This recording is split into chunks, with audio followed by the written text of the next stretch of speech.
What's going on in the world of Formula E, Mr. Racing News 365 journalist? We were just talking there about ABT and Lola, and that was one thing I wanted to ask you was, we heard about Tim Tramnitz there in London. I heard that, and I think you heard that too. But Kelvin van der Linde, obviously reserve drivers. Like, has there been any movements on that? Anything change? Anything going on? Because obviously they've been doing a lot of testing lately, but Lucas has been at the wheel. Yeah, weirdly, so actually, App Cooper have been, sorry, not no longer App Cooper, it's now App Lola. They've actually been doing quite a lot of publicity on social media promoting the Gen 3.5. The only team who's really done the same level of online content with the new car is Mahindra, and I've been really impressed by that. But actually, in terms of the second slowest seat, it's the one seat I've genuinely heard very, very little about. There's been some rumours whether it could be potentially a rookie, which would lead itself to Tim Tramnitz. But it's the one seat that it will likely be the last seat to be announced. Obviously, I think we all know who's getting the DS seat. That's probably the worst kept secret. And the thing I really hate that Formula E do is they advertise that there's loads of seats still available, which, as we know, is not the case. Obviously, Porsche isn't changing. Yeah. As far as I'm aware, Nissan's staying the exact same. Yep. I mean, it's not just Formula E that does that. Formula One are advertising that there's still a Mercedes seat going. We know where that's going. Difference being that's not being announced. At least with Formula E. With Formula E, there are drivers who we know have contracts for next season. For example, obviously Pascal Wehrlein and Antonio Felix Costa.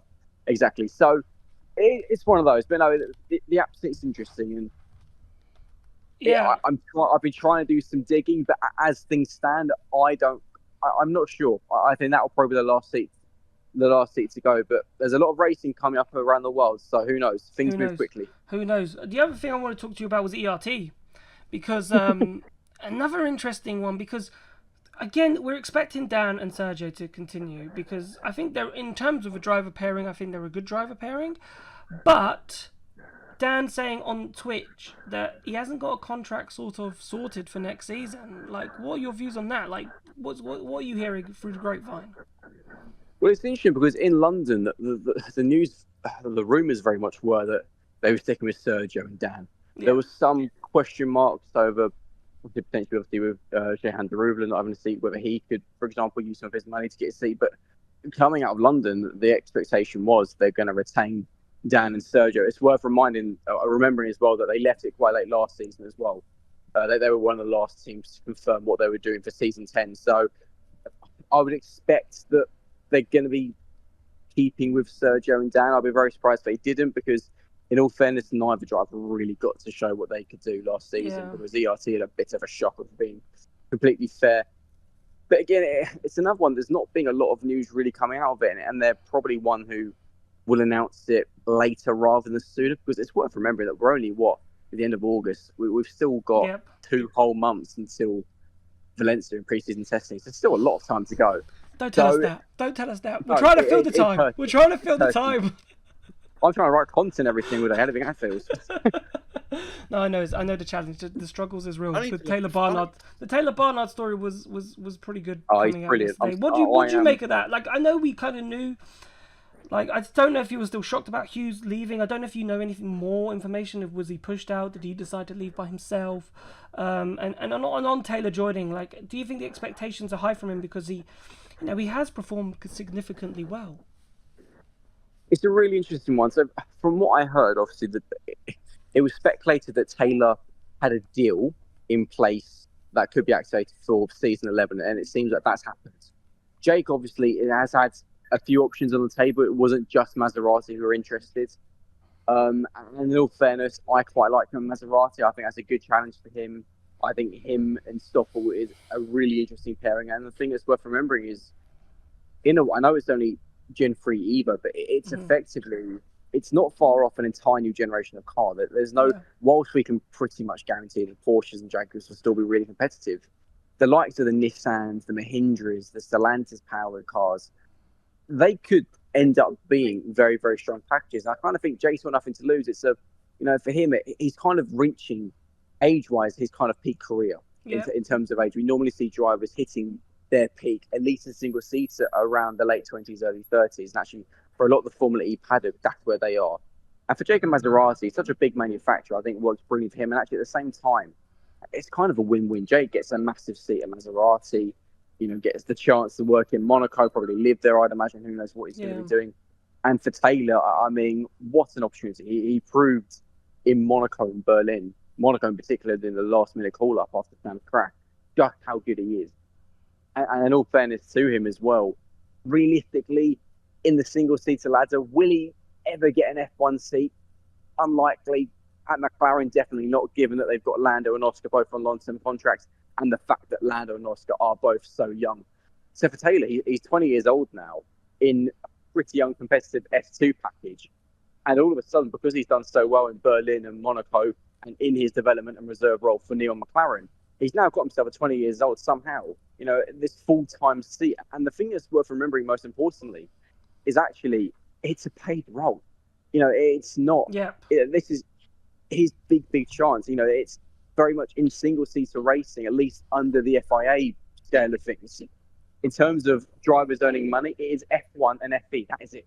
Yeah. The most, a lot of F2 drivers don't see anything. So for Taylor, he's now going to be earning money. And that's a massive thing for him. And I think it was really good as well. Is actually he doesn't come from massive funding. As obviously people discovered with Oliver Rowland's Instagram post, which is brilliant, by the way. Taylor was one of the first drivers that Ollie worked with. So it's an issue because McLaren have now got a really exciting balance of youth and experience.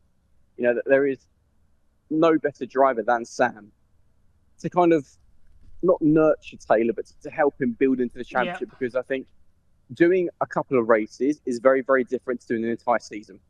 And that's something that Taylor's going to have to learn. And obviously he's going to have to learn as well in terms of building momentum, consistency, things like that. Whereas in Monaco and Berlin, it was kind of, here's the car, let's, just do what you can kind of thing. But there's also a lot of pressure. So it will let Sam use his experience to kind of not teach Taylor. But at the same time, Taylor's no slouch. We saw this. Yep. And actually, I saw him testing last season when he was second quickest overall. Exactly. And this is then the really interesting thing is that whilst I think Taylor and Sam are going to be fantastic together, there's going to be some pressure on Sam because if Taylor's not going to want to play second fiddle. Yep. If Taylor starts beating Sam quickly in the season, and then that's going to raise a few question marks over what McLaren do with Sam, because if they have this 20-year-old driver come in and quickly starts, going faster and finishing ahead of one of the most experienced drivers in the championship, then that could raise question marks on Sam's career. And obviously, who knows what would happen coming into the season and where he could then go, because it's an opportunity and a risk for McLaren because they're risking having their experienced driver look a little bit silly. Yeah. But at the same time, we've seen though, you look at, I named a few on the Discord, Oscar Piastri, Lando Norris, Lewis Hamilton, 3 very young drivers they took a risk on in the last last decade and a half, and they've all become proven F1 race winners. So is Taylor their first young FE talent who's going to come through and shine? We'll have to wait and see. We'll have to wait and see. We'll definitely have to wait and see. Last thing to wrap up, because I know you're out and about, and I don't want to keep you out for too long. I want to talk about Nissan, because obviously I remember we were talking about how open Sasha was in London. What have you found out, dug around about them deciding to keep Sasha? Because we believe that they are keeping Sasha at this precise moment. So basically, the thing that it's kind of been really badly kind of written about it, in all honesty, because actually it was known quite early in the year that Sasha has a contract for next season, for season 11. That was always on the thing. What I believe is that there was some performance clauses, similar to actually Sergio Perez and Red Bull, and the reason why there was a whole speculation around Sergio potentially being dropped. Sorry, there was a bus going past. If that was too much. That's all right. Don't worry. The reason why there's so much speculation around Sergio Perez maybe being dropped, that he breached 2 of his performance clauses regarding his finishing positions and points, etc. It's believed that Sasha had similar. Sasha also supposedly had some performance clauses that Nissan could activate to get rid of him if they wanted to, because he does have a contract for next year. And in all fairness, Sasha is such a quick driver, and actually you look back at season 10, he had so much bad luck. Yeah, we know he's so quick. We saw that in season 9, and from everything I'm hearing, it looks pretty likely they're going to keep hold of him, given that the drivers that were linked with his seat have gone elsewhere. Yeah. But again, until it's confirmed, until it's confirmed by Nissan, don't believe anything. 100%.